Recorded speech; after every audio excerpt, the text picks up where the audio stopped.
प्रेम से बोलिए जय श्री हरि। मिल के बोलिए जय श्री हरि। बोलिए सर्वशक्तिमान प्रभु की जय। परम पूजनीय दीदी गुरु जी की जय।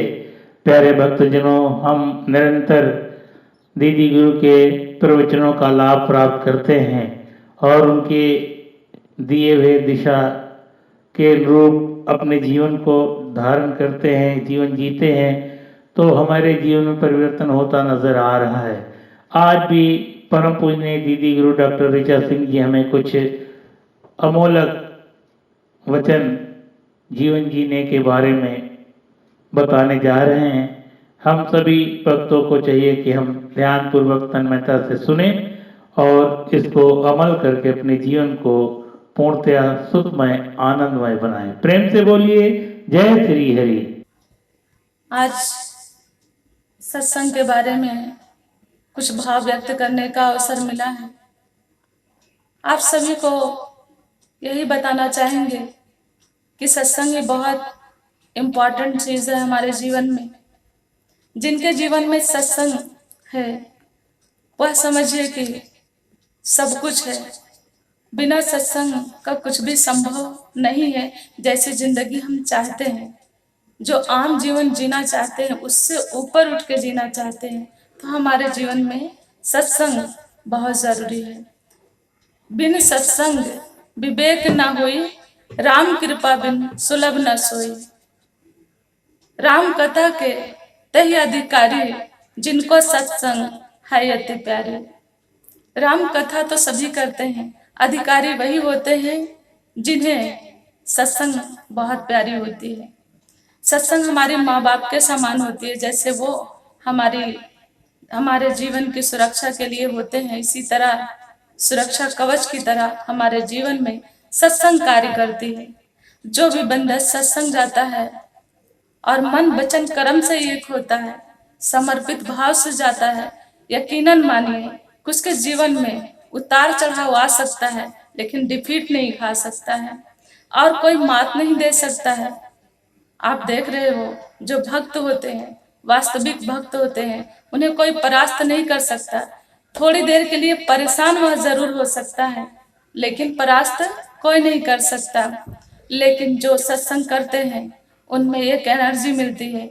जैसे हम खाने पीने से एनर्जी ग्रहण करते हैं, इसी तरीके से जो नित्य प्रति सत्संग करते हैं उन्हें भी एनर्जी मिलती है। और ऐसी एनर्जी जो जीवन में सुकून देती है, चैन देती है, प्रेम देती है, यह सब अगर है तो आप सत्संगी हैं। जिसके जीवन में सहजता हो, सरलता हो, विनम्रता हो, यह सारी कलाओं से ओतप्रोत है, तो समझिए कि वह आम इंसान नहीं, एक सत्संगी वाला बंदा ही हो सकता है।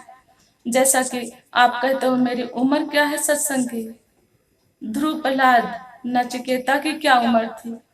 और इसी लड़ी में आता है कि हम कहते हैं धन दौलत के लिए सत्संग त्याग देते, भक्ति त्याग देते हैं, रात सोते नहीं हैं, दिन में परेशान रहते हैं। लेकिन गौतम बुद्ध और मीरा ने अपने महलों का त्याग किया प्रभु भक्ति के लिए।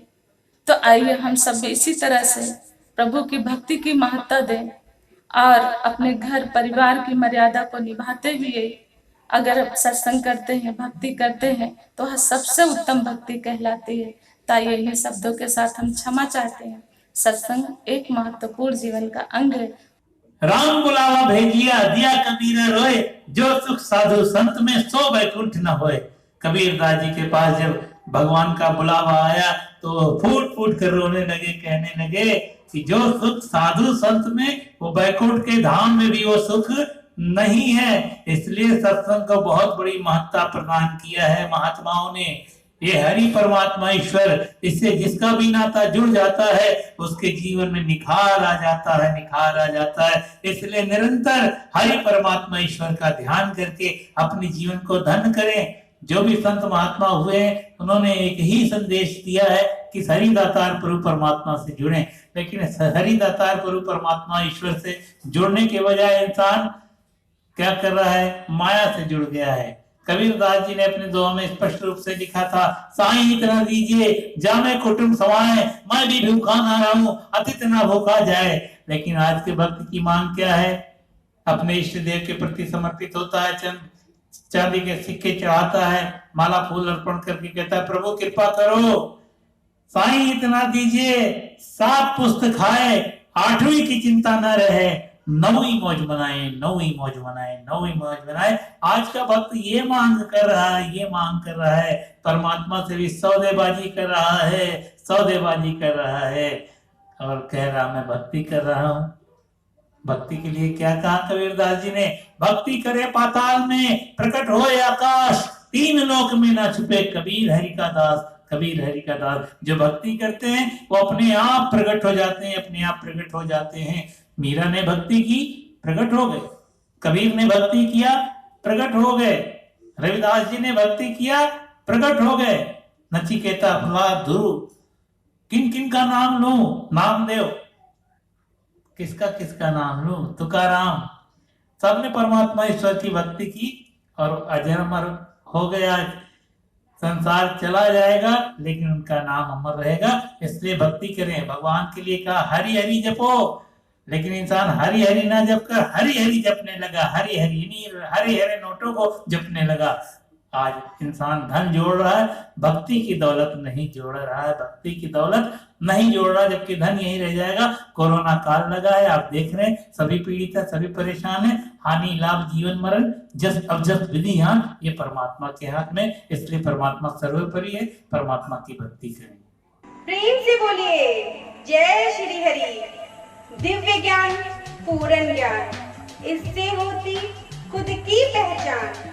दीदी गुरु देती है युक्ति, मिलती हर टेंशन से मुक्ति। आपसे प्रार्थना है कि हमारे सत्संग ज्ञान गंगा कार्यक्रम को YouTube चैनल पे सर्च करें और उसे लाइक, सब्सक्राइब, शेयर और बेल आइकन को प्रेस करना ना भूलें। हमारे YouTube चैनल का लिंक है दीदी गुरु doctor Richa Singh ji. YouTube channel पर सर्च करके दीदी जी के विचारों को सुने और अपने जीवन को सफल, सुखी और आनंदमय बनाएं और जीवन की हर टेंशन से मुक्ति पाएं। प्रेम से बोलिए जय श्री हरि।